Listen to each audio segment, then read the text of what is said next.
বলে আমরা এই হায়াতি জিন্দেগিতে যত আমল করি, আমরা সকলে চাই আমাদের এই আমলগুলো আল্লাহ তাআলার দরবারে কবুল হোক। নাইলে এত কষ্ট করে ইবাদতের মানে কি?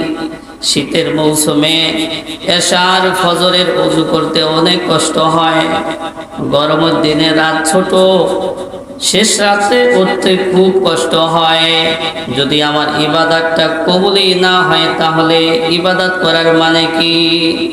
আমরা এই হায়াতে জিন্দেগিতে যত আমল করি না কেন, এই আমলগুলো আল্লাহ তাআলার দরবারে কবুল হওয়ার জন্য দুইটা শর্ত রয়েছে। এক নম্বর শর্ত হইল আমলটার মধ্যে ইখলাস থাকতে হবে, আমলটা কেবলমাত্র শুধুমাত্র আল্লাহ তাআলার জন্য হতে হবে, এগুলোর পিছনে দুনিয়াবি কোনো উদ্দেশ্য থাকতে পারবে না।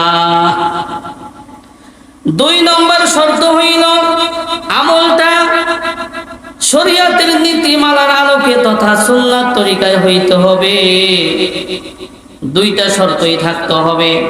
বলে দ্বিতীয় শর্ত হইল আমলটা শরীয়তের নীতিমালার আলোকে তথা সুন্নাত তরিকায় হইতে হবে। মন মতো আমল করলে এই আমল উপরে উঠবে না, নিচেই থেকে যাবে। ওরা মাগরিবের নামাজ 3 রাকাত ফরজ, আমার মধ্যে অনেক ইখলাস রয়েছে। এখন আমি মনে করলাম মাগরিবের নামাজ 3 রাকাত ফরজ, আজকে ফরজ নামাজ 5 রাকাত পড়ব, নামাজ কবুল হবে কিনা? হবে না। কেন? বলে আমলটার মধ্যে ইখলাস ছিল, তারপরে নামাজটা কবুল হবে না কেন? বলে আমলটা শরীয়তের নীতিমালার আলোকে হয় নাই। শরীয়ত বলে দিয়েছে মাগরিবের ফরজ নামাজ হলো 3 রাকাত, 3 রাকাতেই পড়তে হবে। যাকাতের টাকা মসজিদে দিলে আদায় হবে কিনা? আদায় হবে না। যতই ইখলাস থাকুক না কেন আমার, যদি আমি যাকাতের টাকা মসজিদে দান করি তাহলে আমার যাকাত আদায় হবে না।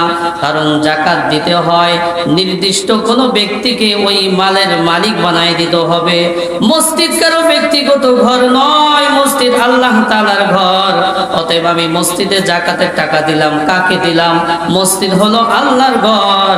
আল্লাহ কি যাকাত খায়নি? তাইলে মসজিদে যাকাতের টাকা দিলে যাকাত আদায় হবে না। কেউ যদি যাকাতের টাকা দেয়া রাস্তা নির্মাণ করে দেয়, মেরামত করে দেয়, তাহলে যাকাত আদায় হবে না।